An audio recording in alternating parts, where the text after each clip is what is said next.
James down the lane to throw it home. Pass there by Davis on the entry. James Scoring.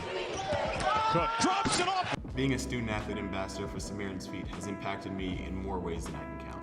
First of all, it's put me in contact with Manny, Tracy, and all the rest of the Samaritan's Feet staff that have hearts of gold and that really want to serve and have the knowledge to serve.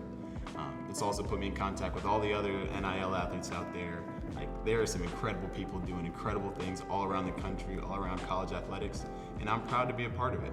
And then on top of that, it also has taught me creative ways to engage my own community and try to find different ways to serve, find people to serve with and different groups to serve, and really showing how to show love to the community that I'm around.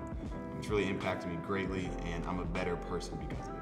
Terrific catch and shoot guy. Look out in transition, Sion James.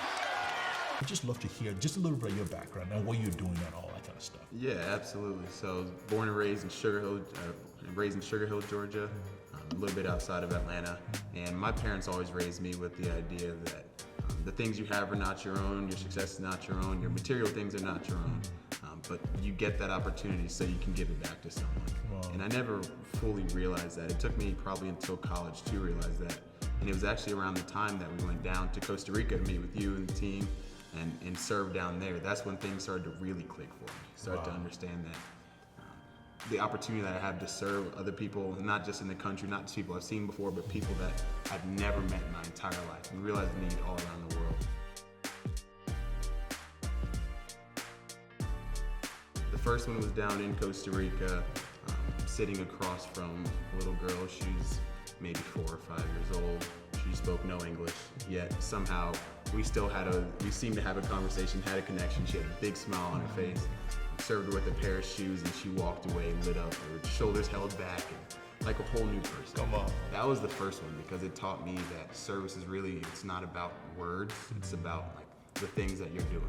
Me and this girl, I speak a little bit of Spanish, but I can't, like, we couldn't converse like that.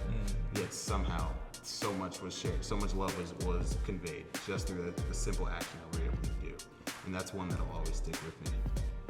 Athletes knowing what their roles and responsibilities are as NIL athletes, and what does purpose has to do with that for them? Yeah, I think more than anything, it's about realizing the opportunity, because you and I have talked about this. As athletes, we have opportunities to make a lot of money for ourselves or propel ourselves into future careers and all sort of things. But with those opportunities come opportunities for what's really important. What's really important is not about just building up myself, but it's about building up others, building up a community around us, or a community of people that you've never met before or may not ever meet. Like, that's what's truly important, and that's what purpose is. So that's one of my purposes, is to truly build up the people around me, whether you are in need or whether you have a lot and you have an opportunity to give to people in need.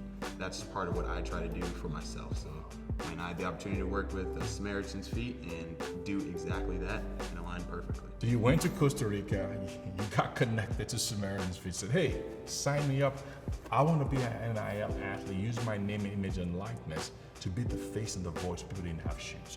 Then how did Samaritan's Feet support you? What was that process like? For somebody saying, man, I don't think I can do this, kind of walk them through, what's that been like for you?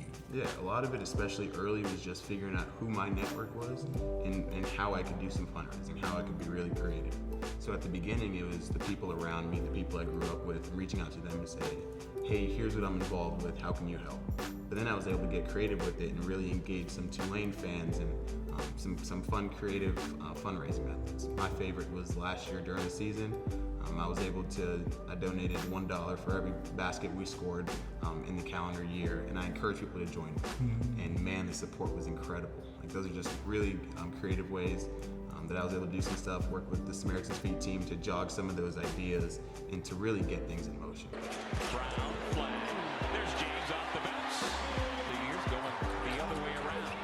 Sion James somehow keeps his footing and lays it in. Like, we can have all the nice shoes, all the nice gear, the nice apartment, the people telling us we're great, but many people will tell you, myself included, but at a certain point, that there's still a little hole in your heart when it's just you doing things for yourself. But I realized, and many others will realize, hopefully if they haven't already, when you do something for someone else, That's where the true fulfillment comes. That's when the hole in your heart shrinks a little bit, closes up. That's the incredible part. That's the part that makes you light up, that brings true joy into your day instead of some temporary happiness that you get from having a nice apartment, having nice stuff. Like, it's all about what you can do for others. That's where the true joy and the true fulfillment come from, and that's why you should care.